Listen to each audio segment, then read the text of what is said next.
Assalamualaikum warahmatullahi wabarakatuh. Anak solih dan solihah, kembali lagi kita masuk ke pelajaran IPA. Nah, sekarang kita sudah memasuki bab 2 ya. Bab 2 ini kita akan membahas tentang klasifikasi makhluk hidup. Apa saja sih yang kita pelajari di bab ini? Nah, yang akan kita pelajari di bab 2, yang pertama yaitu mengenai ciri-ciri makhluk hidup, kemudian klasifikasi makhluk hidup, dan pengelompokan makhluk hidup itu sendiri.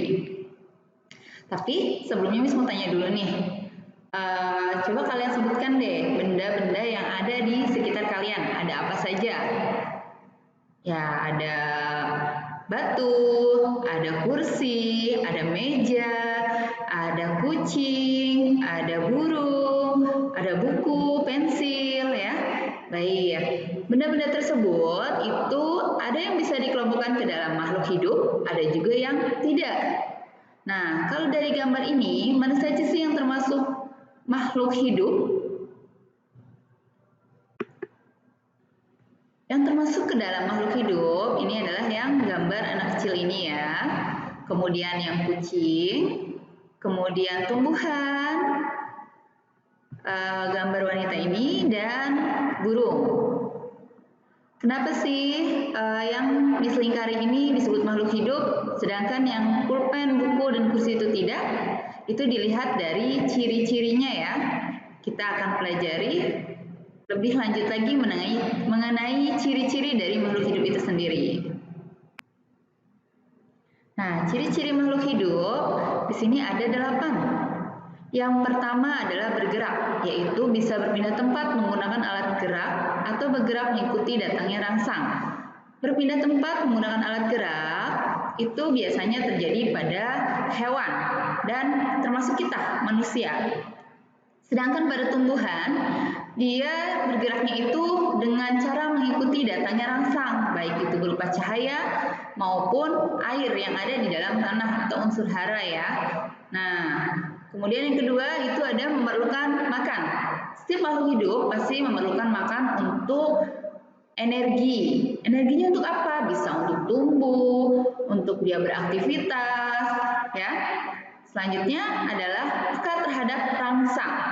Rangsang itu apa? Rangsang adalah sesuatu yang berasal dari lingkungan. Bisa seperti cahaya, suara, kemudian rasa, ya. Kemudian apa lagi ya? Suhu, ya. Nah, seperti kita nih manusia memiliki beberapa panca indera seperti mata, yaitu untuk melihat. Dia sensitif terhadap cahaya. Kemudian telinga sebagai indera pendengaran, peka terhadap rangsangan suara. Kemudian ada lidah, kemudian ada juga kulit, ya. Baik, untuk yang keempat itu adalah bernafas. Bernafas yaitu proses pengambilan oksigen dari udara dan mengeluarkan karbon dioksida. Kalau pada manusia ataupun hewan itu melalui hidung ya.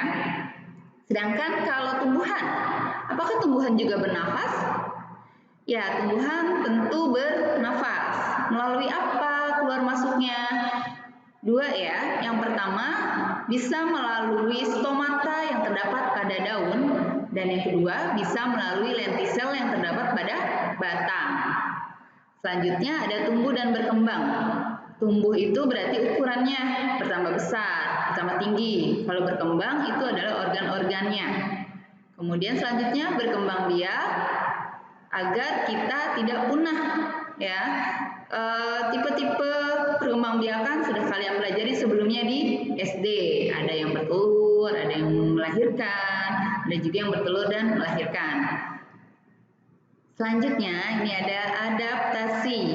Kita harus menyesuaikan diri agar tetap bisa bertahan hidup. Contohnya tumbuhan kaktus yang mereduksi daunnya menjadi duri agar dia bisa mengurangi penguapan dan tetap bisa hidup di udara yang di suhu yang sangat panas. Yang terakhir adalah ekskresi, mengeluarkan zat sisa.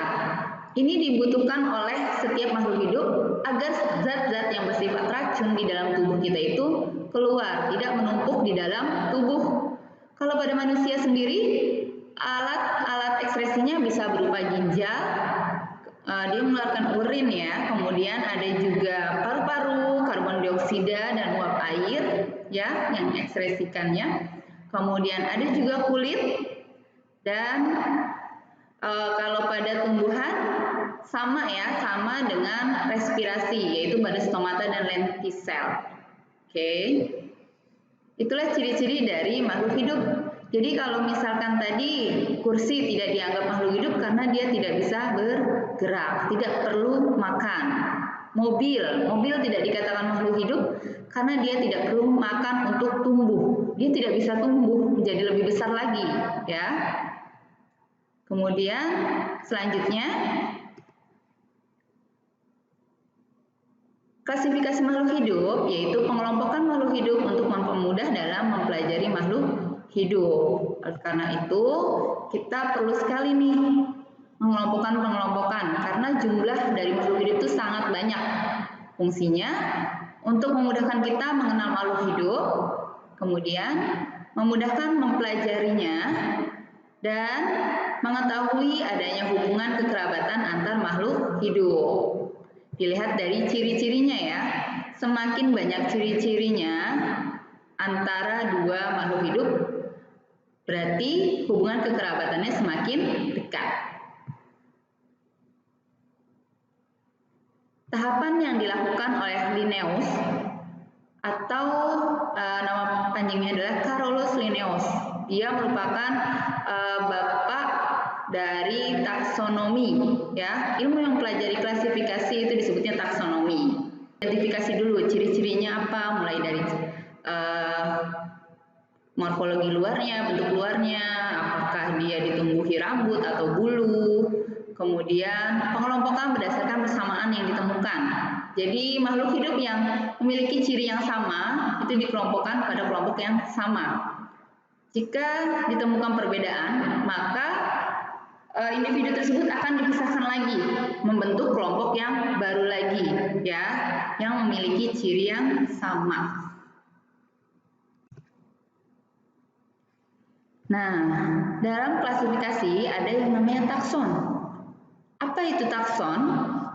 Takson adalah tingkatan dari makhluk hidup, ya, berdasarkan persamaan ciri-ciri yang umum hingga khusus.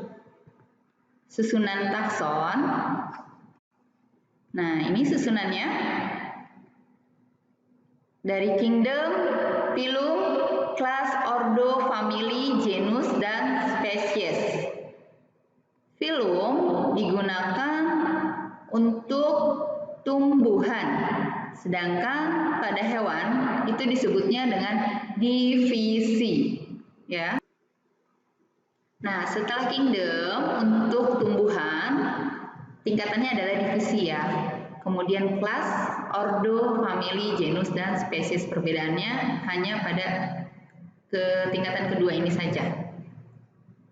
Makhluk hidup yang kelompok makhluk hidup yang semakin ke bawah sini itu memiliki ciri-ciri yang semakin khusus, ya. Semakin ke atas, ya, tingkatannya berarti ciri-cirinya semakin umum. Nah, di sini untuk mempermudah kalian menghafal dari tingkatan takson, ini sudah buatkan jembatan keledainya, yaitu kata orang, family, gue, spesial. K ini untuk kelas, orang untuk ordo, family, gue itu genus, spesies, spesial, ya. Jadi kalian tinggalinnya aja kingdom dan phylumnya saja. Nah, selanjutnya ini ada contoh urutan takson pada tumbuhan cempaka. Kingdomnya Plantae, phylumnya Spermatophyta, kelasnya Magnoliophyta, ordonya Magnoliales, familinya Magnoliaceae, genusnya Misselia, spesiesnya Misselia campaka, atau disebutnya bahasa Indonesianya adalah bunga cempaka. Misalnya ada di sini bunga, bisa ambil contoh bunga B dan bunga C. Contoh ya. Pada bunga B, ini tingkatan taksonnya yang samanya ini sama dengan bunga cempakanya ini ya. Samanya itu sampai dengan tingkatan genus misalnya. Nah, misalnya ada dua spesies lagi nih. Ini spesies A, misalnya cempaka, kemudian ada spesies B, ada spesies C. Untuk spesies B dengan takson pada bunga cempaka ini samanya sampai pada tingkatan genus. Sedangkan bunga yang C samanya ini contohnya pada sampai tingkatan kelas. Maka hubungan kekerabatannya itu lebih dekat kepada bunga B ya. Misalnya cempaka ini hubungan kekerabatannya lebih dekat kepada bunga B karena tingkatan taksonnya sama sampai dengan genus. Sedangkan untuk C, yang bunga C ini hanya sampai dengan kelas. Jadi ciri-cirinya pun akan lebih mirip dengan bunga yang B dibandingkan dengan yang C ya. Semakin ke bawah, ciri-ciri yang dimiliki ini semakin khusus ya, dan semakin banyak juga. Kalau semakin ke atas, ciri-ciri yang dimiliki semakin umum dan hubungan kekerabatannya semakin jauh, semakin ke atas. Kalau semakin ke bawah, hubungan kekerabatannya semakin dekat.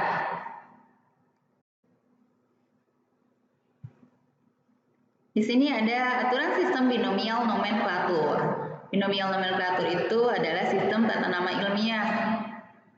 Nah, kita lihat di sini sistem nama ilmiahnya itu ada gnetum, gnemon. Ada dua kata ya, gnetum dan gnemon.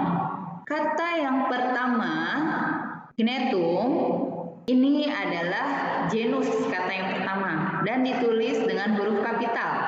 Sedangkan kata yang kedua itu merupakan petunjuk spesies diawali dengan huruf kecil dan penulisannya harus ditulis huruf miring kalau diketik. Kalau di buku-buku, coba kalian lihat bukunya, penulisan nama ilmiah itu pasti ditulis miring. Sedangkan kalau kalian tulis di buku tulis kalian, itu harus di garis bawah. Baik, anak-anak, untuk materi hari ini cukup sampai sistem tata nama ilmiah saja. Nah, jangan lupa bukunya juga dibaca lagi kembali mengenai ciri-ciri dan klasifikasinya. Selanjutnya kita akan membahas pengelompokan makhluk hidup, kingdom pada makhluk hidup. Semoga materi hari ini bisa diterima dengan baik. Selamat belajar. Wassalamualaikum warahmatullahi wabarakatuh.